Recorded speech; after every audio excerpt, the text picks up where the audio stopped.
The rest of the story. Harvey and Frank came to, sprawled on the roadside.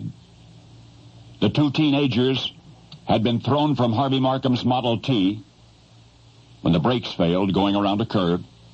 They were fortunate to have been hurled free of the car, which promptly thereafter rolled and was demolished. Frank was first to regain his senses. He called to Harvey, "Are you all right?" Harvey struggled to his knees, answered in the affirmative. But that's when Frank felt the stabbing pain in his hip and unwittingly shook hands with the rest of his life. For this is the rest of the story. Frank's father took him home. The boy would be fine after a good night's rest, he reassured him, but the following morning the bad hip felt hot and Frank could scarcely move. The family doctor was called. Could the boy walk, the physician asked. Upon learning that he could, although with great difficulty, the doctor said probably some torn muscles, nothing serious. So Frank tried to ignore it, but the harder he tried, the more it hurt.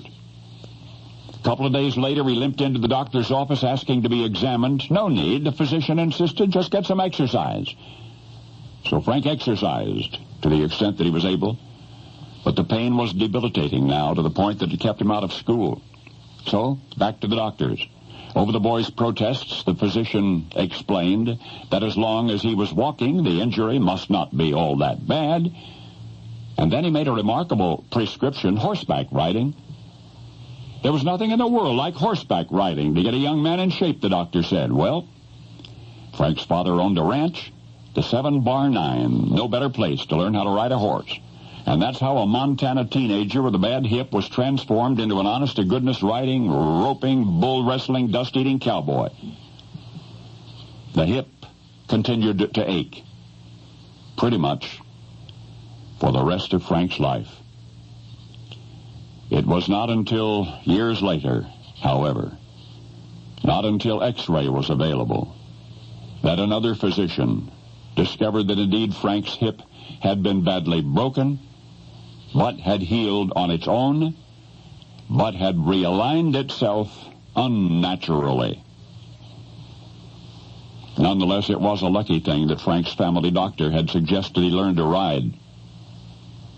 For after Frank quit cowboying, he moved farther west, yet he was able to find work only as a mounted extra in motion pictures for $10 a day, $5 more if he'd take a stunt fall. Frank rode a horse in the background of dozens of cowboy movies. It was as a mounted extra that his otherwise attributes were noticed by producers. For once upon a time, two teenagers were driving to school in a Model T. One of them collided with his own destiny. The family doctor who prescribed the equestrian cure for Frank's hip has long since been forgotten. And yet that one odd piece of medical advice indirectly gave birth to one of the greatest Hollywood careers of all time. Of course, you know Frank James Cooper as Gary Cooper. Only now you know the rest of the story.